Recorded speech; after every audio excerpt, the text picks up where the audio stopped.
Welcome to Clarkshire Commons, fourth floor. On behalf of CCIH and the Hanks, Joan and Bill Hank, whose generosity makes these events possible, and our staff, Gabby and Megan, Emily, Kate, Amy, Joe, people who we hope you meet with want to extend you hospitality and stop by our table to say hello and see our events.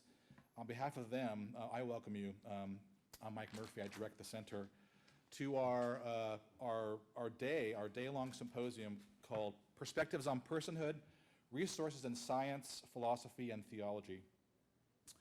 I confess that when Joe and I began to speak early last year about creating a series and a book, hopefully, from these proceedings around the broad topic of faith, science, and reason, we were both intrigued particularly by neuroscientific questions that seem to be on everybody's mind.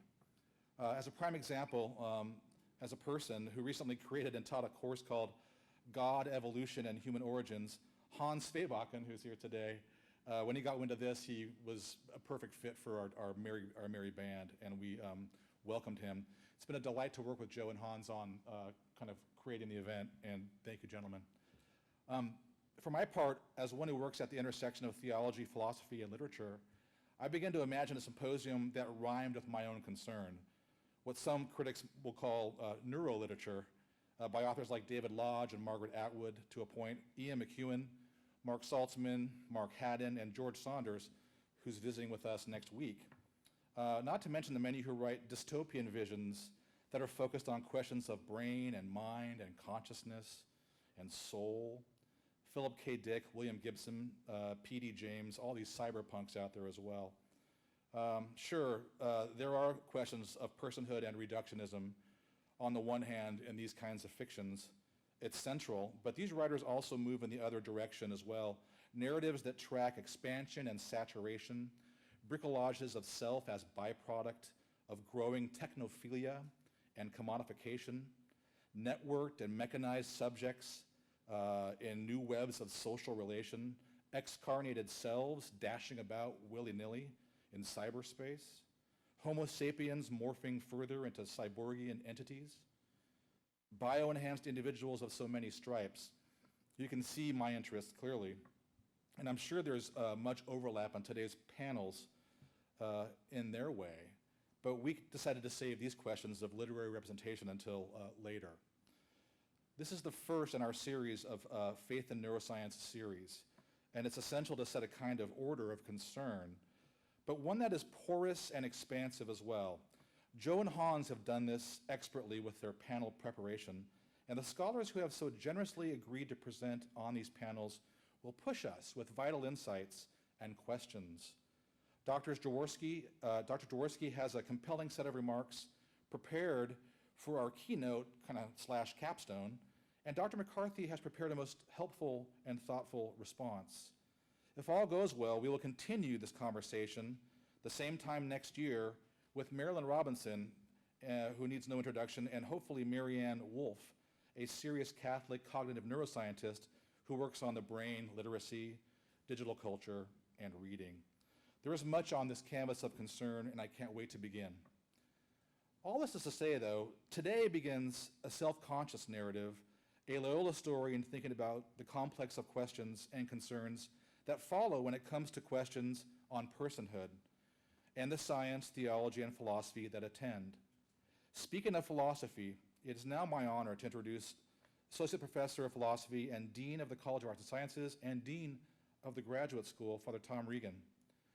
Tom has a profound interest in these questions in his own research and was generous enough to accept our invitation to welcome you all on behalf of university leadership, and no doubt, I would think, to stir the pot a little bit. So welcome, Father Regan, and here's to a most edifying and enjoyable day. Thanks for being here.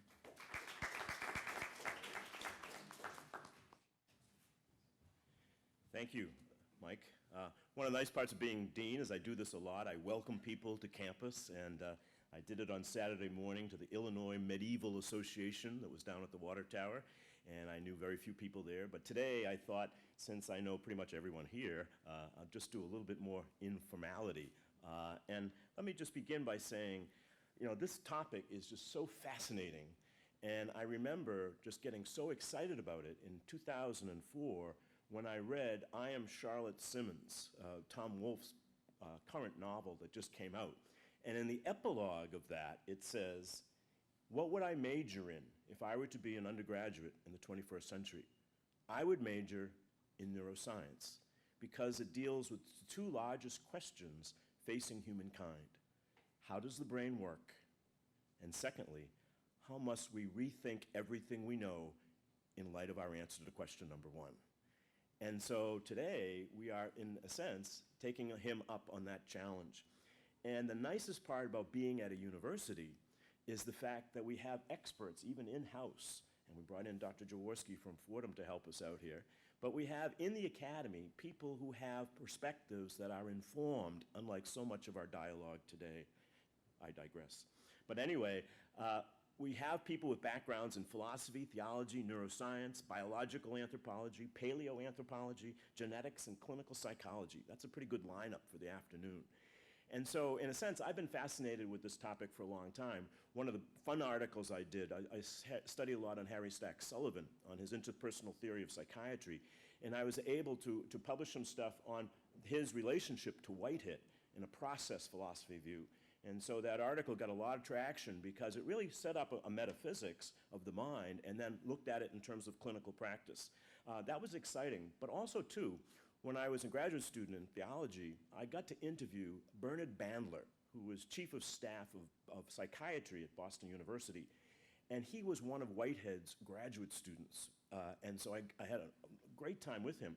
But here he is, not only a fine psychiatrist, but he said to me at one point, some of the people he wanted to study with were on sabbatical. So he says, I took this course with G.E. Moore on philosophy of mind, no less than G.E. Moore.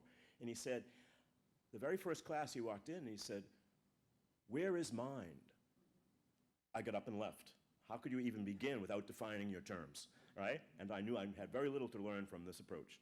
But today, I think it's even more challenging because that's sort of the gauntlet that we throw down here, defining our terms.